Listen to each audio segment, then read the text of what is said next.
नमस्कार India, welcome to UPSC यूटोपियास और मेरा नाम है प्रतिभा मिश्रा।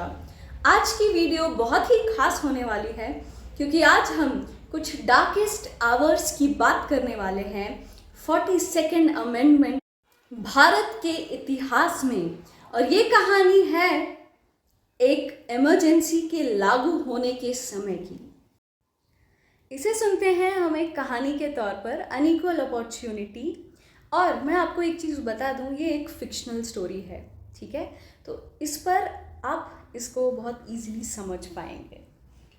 अब अर्जुन सिंह ने हमेशा से ये सोचा था कि इक्वालिटी, जो कि आर्टिकल 16 भारत के संविधान में बहुत अच्छे से एक्सप्लेन किया गया है, उसकी काफ़ी वैल्यू होने वाली है, ऐसा अर्जुन सिंह समझते थे। अब 42nd अमेंडमेंट में जब इस प्रॉमिस को कंप्लीटली हटा दिया इमरजेंसी के दौरान, तो अर्जुन सिंह समझ नहीं पाए कि ये क्या हो गया।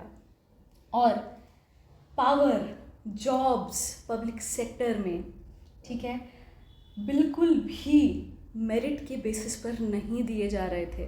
पर ऐसा इमरजेंसी के पहले नहीं था।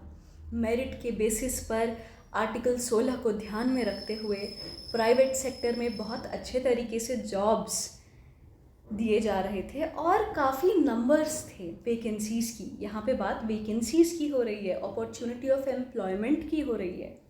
पर जब ऐसा हुआ इमरजेंसी के दौरान, तो नेपोटिज्म और करप्शन के कारण इस रूल को भी तहस नहस कर दिया गया और इक्वल अपॉर्चुनिटी की प्रिंसिपल को बहुत ही बुरे तरीके से वैनिश कर दिया गया। अब अर्जुन सिंह का एक बहुत ही काबिल फ्रेंड है जिसका नाम है रवि। अब वो पेशे से इंजीनियर है, ब्रिलियंट इंजीनियर है, मैं तो ये कहूँगी।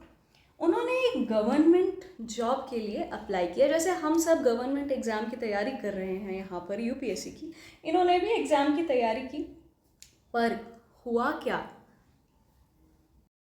पर रवि के इतना ब्रिलियंट और टैलेंटेड होने के बावजूद क्या हुआ, उन्हें चांस ही नहीं मिला एग्ज़ाम पास या क्वालिफाई करने का। हालांकि उनसे जो लो क्वालिफाइड कैंडिडेट्स थे उनको पास ऑन कर दिया गया। ये है बात यहाँ पर जो काफ़ी दुखदाई तो है। अब पॉलिटिकल कनेक्शन होने की वजह से उस लो क्वालिफाइड कैंडिडेट को जो चाहिए था वो पोजीशन मिल गई। डिसल्यूशन होकर रवि ने अपने दोस्त अर्जुन की मदद मांगी। अब क्या हुआ, अर्जुन सिंह ने कहा कि डेफिनेटली मैं अपने फ्रेंड का केस ज़रूर पुटअप करूँगा क्योंकि वो पेशे से लॉयर हैं, काफ़ी यंग एंड एनर्जेटिक हैं और वो मिस्ट्रीज़ और कंट्रोवर्सीज़ को सॉल्व करने में काफ़ी हद तक इच्छा रखते हैं। उन दोनों ने मिलकर डिसाइड किया कि हमें सबूत या मैं ये कहूँगी कि एविडेंस तो ढूंढने पड़ेंगे कि क्या इस कैंडिडेट के पॉलिटिकल कनेक्शंस हैं, कैसे हैं और कहाँ कहाँ से हैं और कितनी ऊंचाई स्तर पर हैं। ऐसा उन्होंने सोचा और उन्होंने PIL यानी public interest litigation PIL file करने के बाद उन्हें लगा कि जुडिशरी में इतना पावर है कि वो उनके केस को भी एक मौका देगी। पर इस 42nd अमेंडमेंट के कारण निराशा और हताशा ये मिली कि इसको भी कर्टेल कर दिया गया। अब सेकेंड चैप्टर पर हम बढ़ने वाले हैं, साइलेंसिंग डिसेंट। इसका क्या मतलब है? 42nd अमेंडमेंट यानी 42वें अमेंडमेंट की मैं बात करती हूँ। इसने एक और चीज़ ऐड की। यहाँ पर ऐड हुआ आर्टिकल 31C, जिसने गवर्नमेंट यानी भारत की सरकार को इतना ज़्यादा राइट दे दिया, इतना हक दे दिया कि वो फंडामेंटल राइट्स के भी सिचुएशंस को बाईपास कर सके in the name of implementing directive principles. ये हुआ था। अब आगे देखते हैं कि और क्या क्या हुआ था। इसका मतलब ये हुआ कि जो भी नियम कानून बनाए गए हैं, they could no longer be challenged. ऐसा हुआ था। If they claimed to further socio economic reforms, अगर किसी के इंडिविजुअल राइट की भी बात हुई तभी शाम को अर्जुन और रवि ने मिलकर डिस्कस किया कि उनके अगले कदम। एक बात और बता दूं मैं आपको, इस बीच में आता है बहुत ही बड़ा ट्विस्ट प्लॉट में, क्योंकि एक ग्रुप ऑफ पुलिसमैन थे जिन्होंने प्लेन क्लोथ्स में अपने आप को ड्रेसअप किया हुआ था। अब वो अर्जुन सिंह के ऑफिस पहुंचते हैं and he was under arrested for violating और डिसमेंटलिंग द पब्लिक डिसऑर्डर। ऐसा चिल्लाते हुए अर्जुन के ऊपर एक पुलिस वाले ने कहा। Arjun was taken into custody बिना किसी वारंट के, जो कि गलत है। यहाँ पर आर्टिकल 21 भी बुरी तरीके से वायोलेट हो रहा है, जिसने गारंटी किया था protection of life and personal liberty. इस अमेंडमेंट ने गवर्नमेंट को साइलेंस कर दिया under the guys of maintaining order. आगे बढ़ते हैं चैप्टर 3 की तरफ, जो होगा जुडिशियल पावरलेसनेस। कैसे होता है ये देखते हैं। अर्जुन का केस एक जज के सामने लाया गया, पर इसका आउटकम भी पहले से ही निश्चित था। अब क्या था इसका आउटकम देखते हैं। इस 42वें अमेंडमेंट ने रेस्ट्रिक्ट कर दिया था जुडिशियरी की भी स्वतंत्रता को, यानी कि उसके इंडिपेंडेंस को, transferring substantial powers from the courts only to the legislatures and executive, which is wrong. जज अब ऐसे अपॉइंट किए जाएंगे जहां पे देखा जाएगा कि वो कितने ज्यादा फेथफुल हैं एग्जीक्यूटिव यानी प्राइम मिनिस्टर को, ना कि उनके इंटीग्रिटी और कॉम्पिटेंस की वजह से। अब इस वक्त क्या हुआ, अर्जुन ने आर्ग्यूमेंट तो, पर उनके जो आर्ग्यूमेंट्स हैं वो डिसमिस कर दिए गए बिना किसी कंसिडरेशन या बिना किसी सुनवाई कर। अब जजेस ने डिसाइड किया कि वो तो काफी प्रेशर में थे ही, in the favour of government थे। अर्जुन ने रियलाइज किया कि जुडिशियरी बस एक बलवार्क है टिरनी के खिलाफ। टिरनी का मतलब हम समझते हैं क्या होता है, यानी कि अत्याचार और मोनार्की गवर्नमेंट का रूल यहाँ पर ज्यादा दिखने लगा। अब अर्जुन ने रियलाइज कर लिया था कि कुछ भी नहीं हो सकता है, तो अमेंडमेंट के जो भी प्रोविजंस थे, यानी आर्टिकल 368 जहाँ पे लिमिट हो गई जुडिशियल की रिव्यू, और उन्होंने कोर्ट्स को स्ट्रिप कर दिया उनके एबिलिटी को। अब क्योंकि जुडिशियरी की पावर भी लिमिटेड हो गई थी और सारी पावर ट्रांसफर हो गई थी गवर्नमेंट को, क्योंकि वो मोनार्की की तरह बिहेव करने लगा। अब आते हैं चैप्टर 4 में। चैप्टर 4 होगा मैनिपुलेटिंग द लेजिस्लेचर।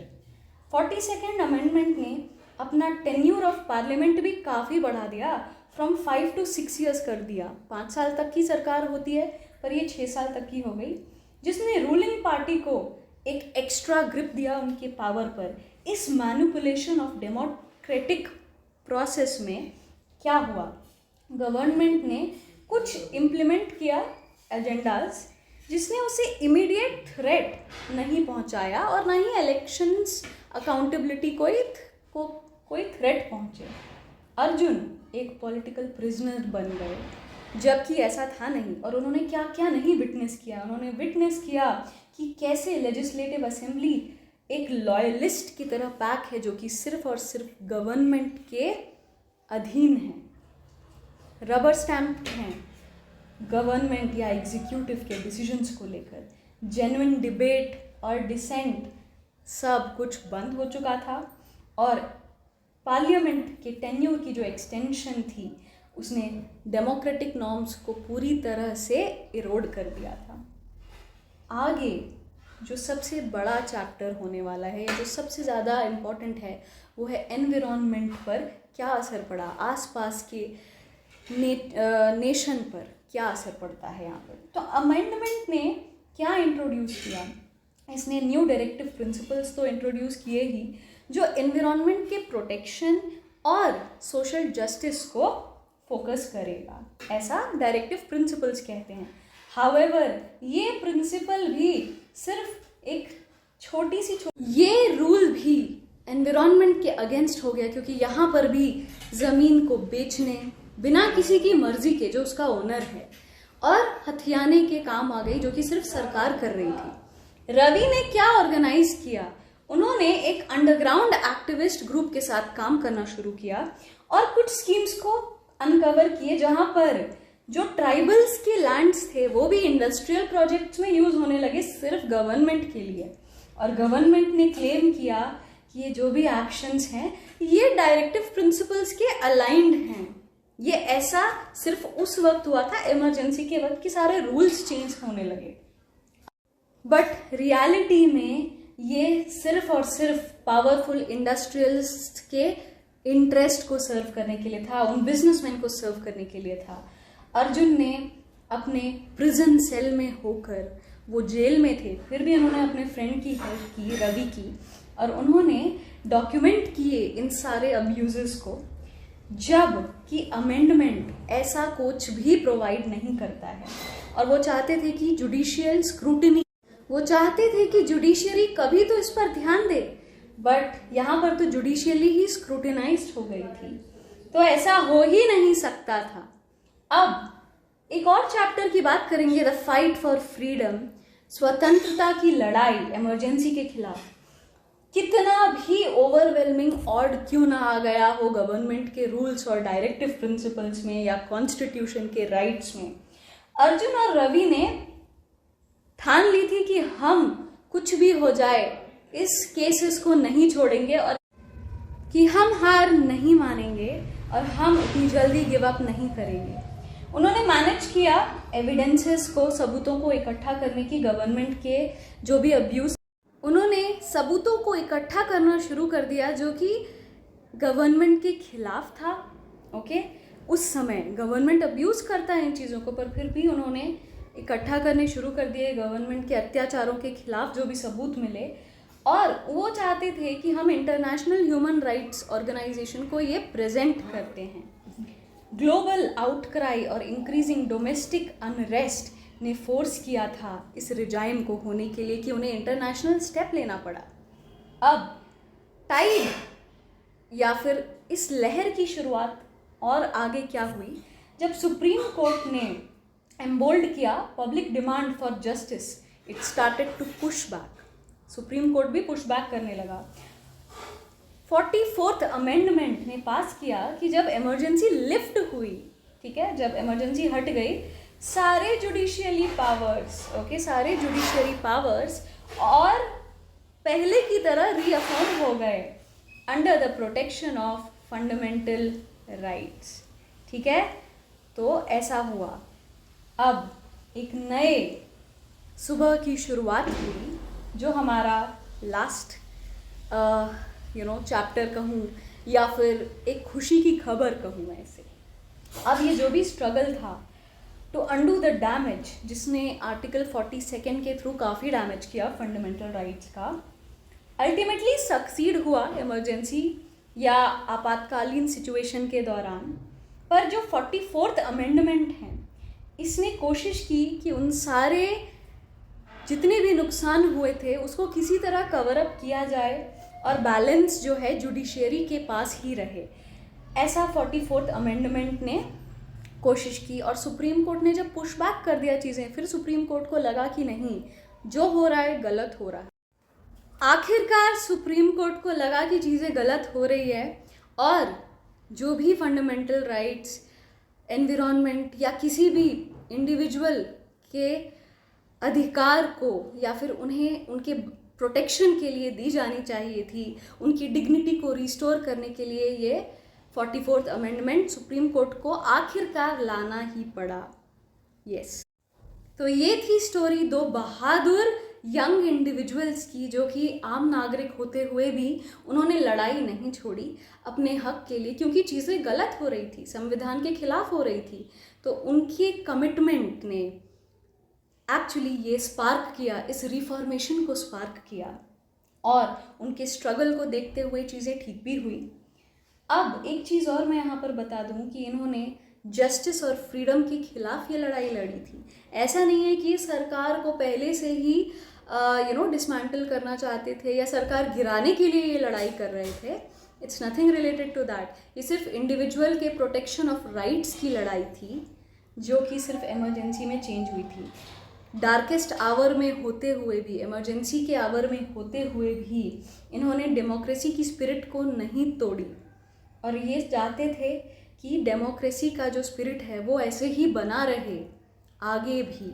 इसीलिए इन्होंने सोचा कि इस लड़ाई को, इस कदम को उठाना बहुत important. And that's why we say that in the darkest hours as well, the spirit of democracy should never be extinguished। और ये जो भी हमने पार्ट सीखा है यहाँ से, ये सिर्फ हमें 42nd अमेंडमेंट के ही नहीं, बाकी सारे अमेंडमेंट्स को भी गाइडेंस देते हुए इंडिया की डेमोक्रेटिक जर्नी के बारे में और भी आइडियाज़ देता है। Thank you so much for watching. हम और वीडियोज़ लाते रहेंगे।